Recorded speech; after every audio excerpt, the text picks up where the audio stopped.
Jeshi la polisi kanda maalum ya Dar es Salaam limepokea taarifa ya kifo cha mtu ambaye Mei 11 mwaka 2026 majira ya saa 4:30 asubuhi mwili wake ulikutwa kwenye eneo la daraja la Salenda wilayani Ilala jijini Dar es Salaam, ambapo mwili huo haukuwa na jeraha lolote. Taarifa iliyotolewa na kamanda kanda maalum ya Dar es Salaam Jumanne Muliro imesema uchunguzi wa awali umeonyesha mwili huo ni wa mwanamke aitwaye Aisha Miraji, mkazi wa Nzasa Temeke.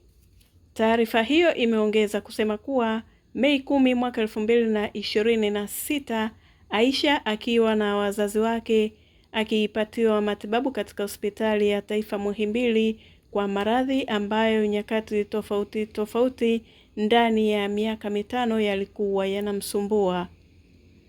Aidha, mwanamke huyo aliwapotea wazazi wake akiwa eneo hilo la Muhimbili, ambapo hakuonekana tena hadi mwili huo ulipopatikana Mei 11 mwaka 2026. Wazazi wa marehemu huyo wamezielezea changamoto za kiafya za mtoto wao alizokuwa akizipitia, ambapo jeshi la polisi linaendelea na uchunguzi wa taarifa hiyo.